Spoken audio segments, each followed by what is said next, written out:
Shalom dan selamat sahabat saya ucapkan kepada semua kita. Kita sangat bersyukur kepada Tuhan oleh karena berkat dan kemurahan Tuhan yang sangat luar biasa di dalam kehidupan kita sehingga kita merasakan hari yang begitu indah yang Tuhan telah berikan bagi kita pada sabat hari ini. Jadi pada sabat hari ini kita akan mempelajari pelajaran surah sabat kita.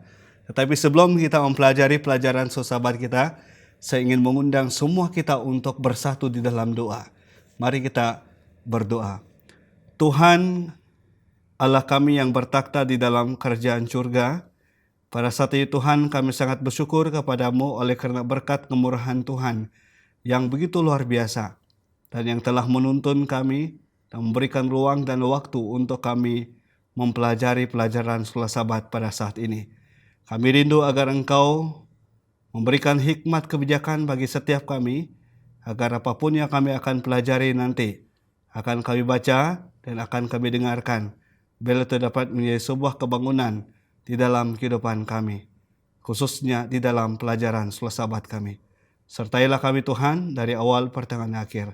Kami percaya Engkau akan tetap menyertai kami. Inilah doa dan harapan kami, karena kami layangkan doa ini dalam tangan Tuhan yang telah menjadi selamat dan penebus semua kami. Amin. Baik, untuk pelajaran surah sabat kita pada sabat hari ini, yaitu pelajaran yang kelima. Pelajaran yang begitu penting, yang harus kita selidik tentang kebangkitan sebelum salib. Ada beberapa hal yang menjadi pertanyaan, jadi menjadi pokok pembahasan di dalam pelajaran surah sabat kita. Karena bagaimana kita melihat, adakah kebangkitan sebelum salib? Baik, pada saat ini kita akan melihat ayat-ayat yang dapat menyokong di dalam pembahasan pelajaran surah sabat kita. Kita boleh buka di dalam buku Yudas pasal yang ke-9, Lukas 9 ayat 28 sampai ayat yang ke-36, 1 Raja-Raja 17 ayat 8 sampai ayat yang ke-24, Lukas 7 ayat 11 sampai ayat yang ke-17, Markus 5 ayat 35 sampai 41, dan di dalam buku Yohanes 11 ayat 1 sampai ayat yang ke-44. Jadi di sini ada pertanyaan untuk semua kita, dimanapun kita berada. Pertanyaannya begini, bagaimana kebangkitan yang berlaku sebelum kematian dan kebangkitan Kristus? Benarkah ada kebangkitan yang nyata sebelum kematian dan kebangkitan Kristus? Di sini ada dua pertanyaan yang saya ajukan untuk semua kita untuk membuka pembahasan pelajaran surah sabat kita pada pagi hari ini. Ada berapa topik yang kita akan bahas berkenaan dengan pelajaran surah sabat kita pada pagi hari ini. Yang pertama, kita akan membahas tentang kebangkitan Musa. Yang kedua, ada dua case perjanjian lama yang kita akan bahaskan. Poin ataupun topik yang ketiga adalah anak lelaki seorang janda di Naim. Poin ataupun topik yang keempat adalah anak perempuan Yerus. Dan topik yang kelima adalah kita akan membahaskan tentang Lazarus.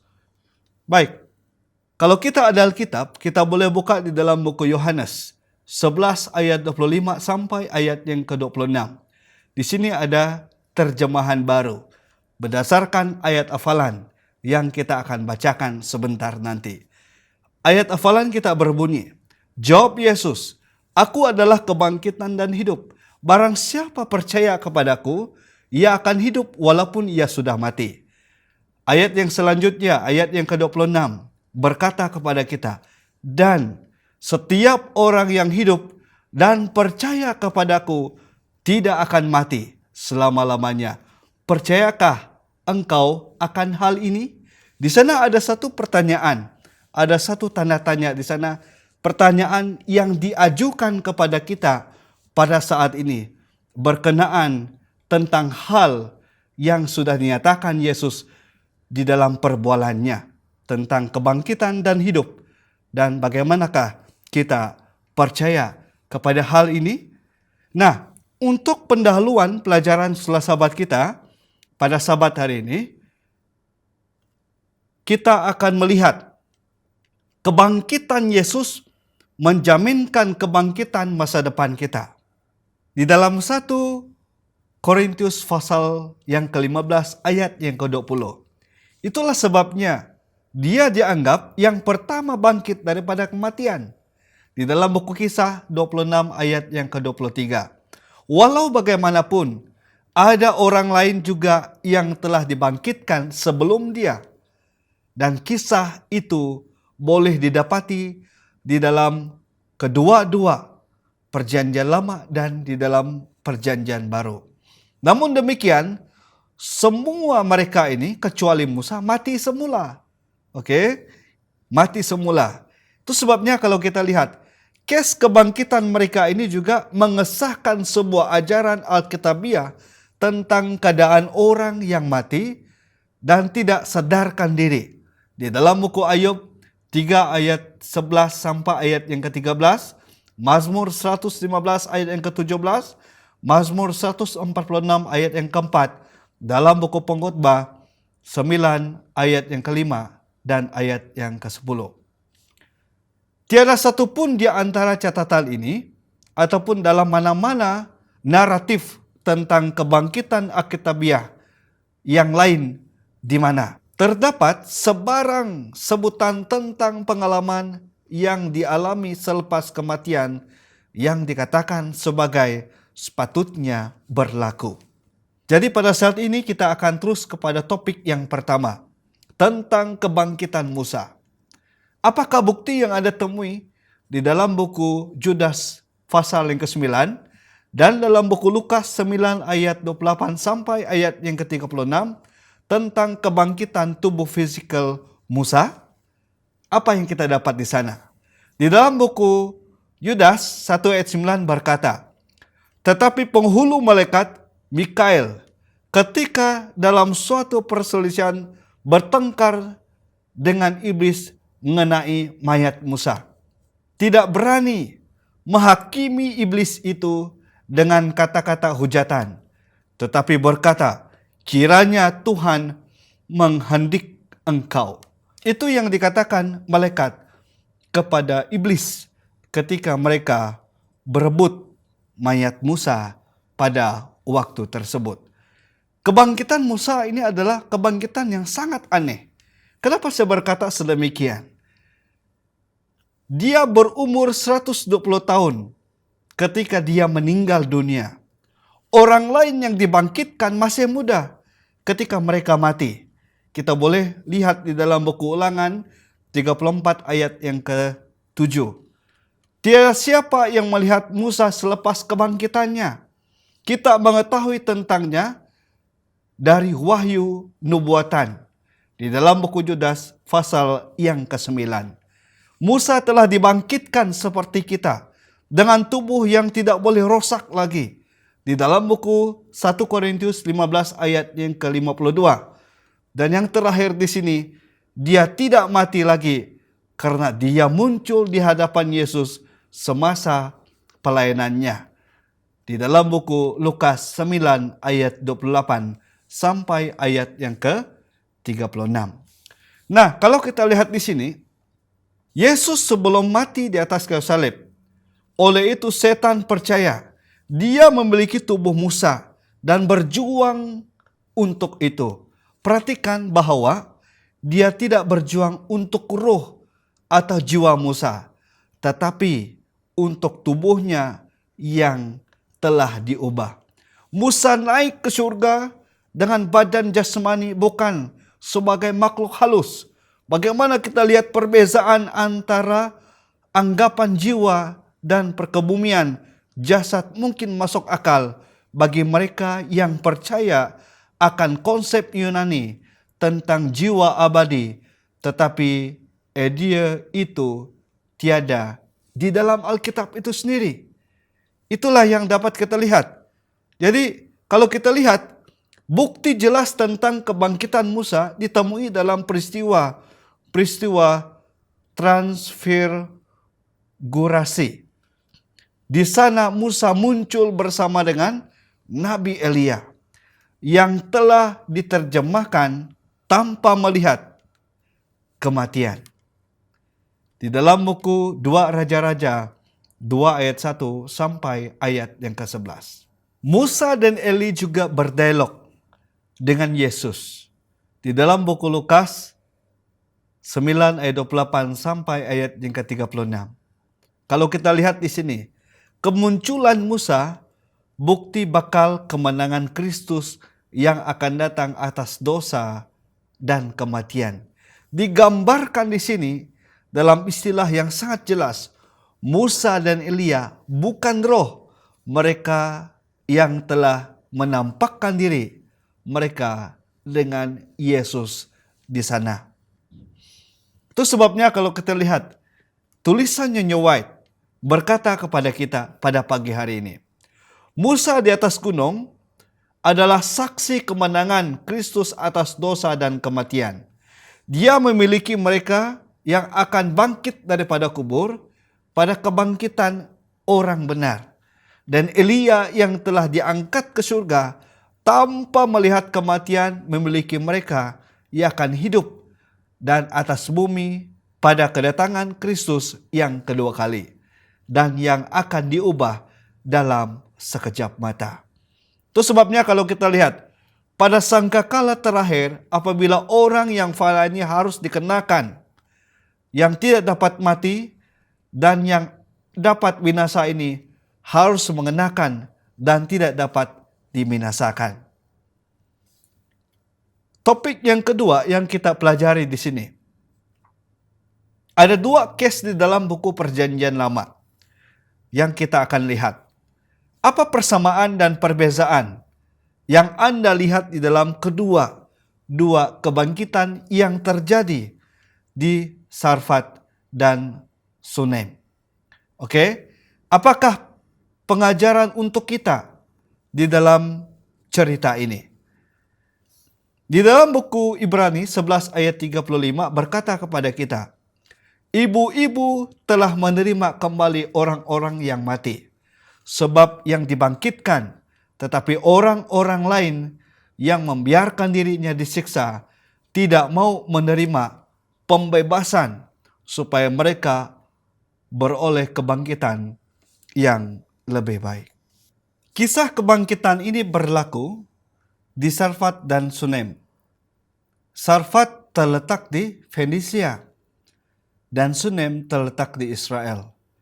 2 wanita ini mempunyai latar belakang yang berbeza, tetapi mereka memiliki iman yang menyelamatkan yang sama.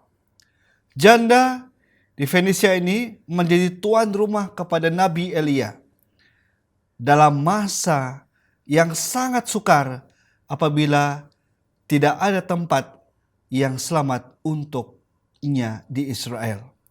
Wanita di Sunem dan suaminya membina sebuah bilik kas di mana Nabi Elisa boleh tinggal semasa melalui kawasan mereka. Apabila kedua-dua anak-anak itu meninggal dunia, ibu mereka sentiasa merayu kepada Nabi Tuhan itu dan mereka bergembira melihat anak-anak mereka hidup semula. Seorang wanita janda dan miskin, seorang lagi sudah berkawin dan kaya. Kematian menimpa semua orang, tetapi rahmat Tuhan tersedia untuk semua orang juga. Tidak kira siapa Anda dan saya, Tuhan senantiasa mendengar tangisan yang penuh iman. Baik, kita lihat lagi dalam buku Pena Inspirasi. Begitu juga dengan iman wanita ini. Seorang Sunem. Terdapat ganjaran Kristus. Memberi kehidupan yang agung. Mengembalikan anak kepadanya. Demikian juga orangnya yang setia. Ia akan diberikan ganjaran kepada mereka apabila kedatangannya yang kedua kali. Kematian kehilangan sengatnya. Kubur dirampas daripada kemenangan yang dituntutnya. Kemudian dia akan mengembalikan kepada hamba-hambanya anak-anak yang telah diambil mereka oleh kematian. Inilah yang dapat kita lihat di dalam buku Pena Inspirasi memberikan penjelasan kepada kita akan hal yang terjadi apabila kedatangan Tuhan yang kedua kali. Kita lihat kepada topik yang ketiga. Anak seorang janda di Naim. Oke, kalau kita lihat di sini, bagaimana Yesus membangkitkan anak lelaki ini?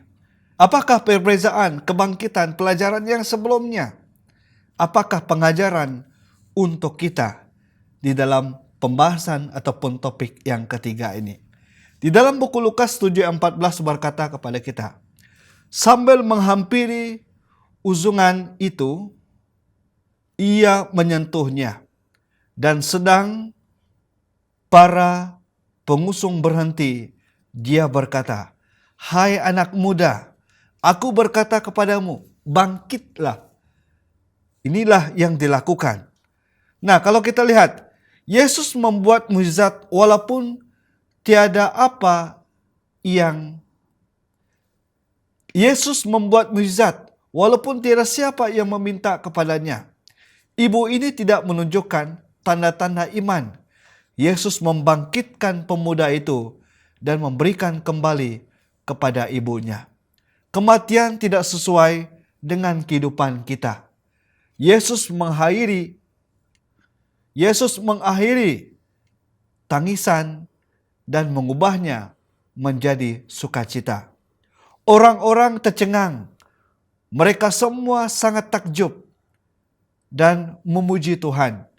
Semua nabi besar telah muncul di antara kita. Kata mereka, Tuhan telah datang untuk menolong umatnya. Itulah yang dinyatakan di dalam buku Lukas 7 ayat yang ke-16. Ada dua janda di Fenisia di dalam buku 1 Raja-Raja 17 ayat 8 sampai ayat yang ke-24. Perempuan Sunem yang telah meminta bantuan daripada Elia dan Elisa, tetapi balu di Naim telah dibantu tanpa ia meminta kepadanya. Ini bermakna Tuhan mengambil berat tentang semua kita. Walaupun kita mampu dan merasa tidak layak untuk meminta pertolongan daripadanya, Yesus melihat masalah itu dan coba untuk menyelesaikannya. Bahwa Yesus tetap melayani kita. Tuhan membuat keajaiban walaupun memihak kepada mereka yang tidak meminta pertolongan ataupun merasa tidak layak. Dia melakukan karena dia sangat mengasihi semua manusia di dunia ini termasuk Anda dan saya. Nah, inilah yang dapat kita lihat. Di dalam buku Pena Inspirasi berkata kepada kita. Dia yang berdiri di samping ibu yang berduka itu, di gerbang pintu Naim, berjaga-jaga dengan setiap orang yang berkabung di sebelah jenazah. Dia menyentuh dengan simpati atas kesedihan kita. Hatinya yang penuh kasih dan simpati adalah hati yang penuh lemah lembut dan tidak berubah.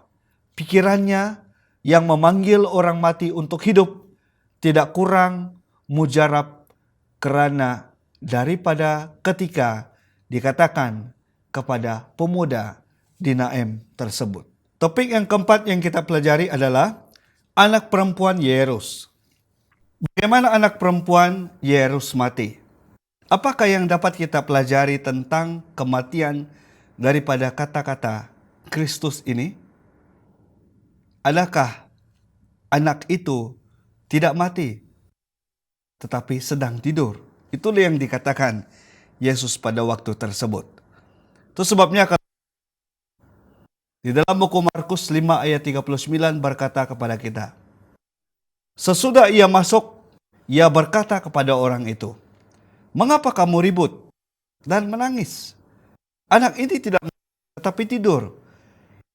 Itu yang dikatakan Yesus bagi mereka. Semua orang itu telah mati. Tetapi Yesus berkata, dia baru saja tidur. Ia hanya meminta kepadanya untuk bangun. Kemudian dia memegang tangan anak itu dan berkata kepadanya, Talita Cumi, yang diterjemah anak perempuan, aku berkata kepadamu, bangunlah. Itulah yang dikatakan Yesus ketika dia membangkitkan anak tersebut daripada tidur. Kematian melihat seperti pengakhiran dari kehidupan kita. Kita tidak boleh berbuat apa-apa untuk keluar daripadanya. Dari sudut pandangan lain, kematian seperti tidur. Dia hanya perlu membangunkan kita supaya kita boleh hidup semula. Yesus mempunyai kunci kebenaran. Di dalam buku Wahyu 11 ayat 18, setiap orang yang hidup untuk dia akan dibangkitkan kembali. Dia memastikan kita hidup selama-lamanya jika kita menerima dia sebagai juru selamat pribadi kita. Itu sebabnya kita lihat peristiwa tentang kebangkitan yang terjadi sebelum kematian dan kebangkitan Yesus sendiri tidak terhad kepada mana-mana kumpulan etnik ataupun kelas sosial tertentu. Musa mungkin merupakan seorang pemimpin umat Tuhan yang sangat besar pada waktu tersebut. Lalu di Fenisia, yang miskin itu bukan untuk bangsa Israel. Wali Sunem itu seorang yang terkenal di dalam komunitinya, tetapi tetap juga bahwa dia bukan seorang bangsa berbangsa Ibrani. Tetapi tetap juga bahwa dia bukan seorang berbangsa Ibrani. Balu di Naim hanya mempunyai seorang anak lelaki yang mungkin menjadi tanggungannya. Yairus adalah seorang pemimpin di sinagog yang terletak di Kapernaum.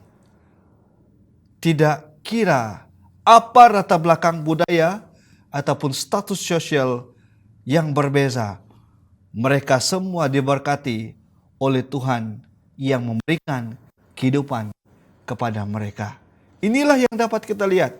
Sungguh luar biasa Tuhan di dalam kehidupan kita di dunia ini. Di dalam buku Pena Inspirasi juga berkata kepada kita, ketika gegaran melepasi bentuk tidak sadarkan diri, debaran kehidupan berdegup semula, bibir dibuka dengan senyuman, mata terbuka oleh seolah-olah dari tidur, dan itu memandang dengan heran pada kumpulan yang di sebelahnya. Dia bangkit dan ibu bapaknya memeluknya dan menangis kegembiraan. Itulah yang dinyatakan di dalam buku Pena Inspirasi yang dituliskan oleh Nyonya White. Topik yang kelima yang kita pelajari tentang Lazarus. Saya percaya semua kita mengetahui tentang kebangkitan Lazarus ini. Dan bagaimana kita memahami apa yang terjadi, pengertian dan bagaimana Yesus memuliakan oleh penyakit dan kebangkitan Lazarus daripada kematian. Di dalam buku Yohanes 11 ayat yang ke-39, kata Yesus, angkatlah bata itu. Marta saudara yang meninggal itu berkata kepada Tuhan, ia sudah berbau sebab sudah 4 hari ia mati. Semua kebangkitan sebelum Lazarus berlaku, sebelum jam dan selepas orang itu mati. Namun badan Lazarus sudah membusuk. Walaupun keadaan Lazarus itu begitu, namun Yesus masih menganggap dia sedang tidur dan dapat dibangunkan kembali. Tuhan yang memberikan kehidupan, kuasa yang sama telah wujud untuk kita, dan kuasa yang sama pada akhir zaman akan memanggil orang mati untuk hidup semula dan dibangkitkan. Marta ditanya tentang kebangkitan, dan dia menyatakan imannya pada kebangkitan masa depan kita.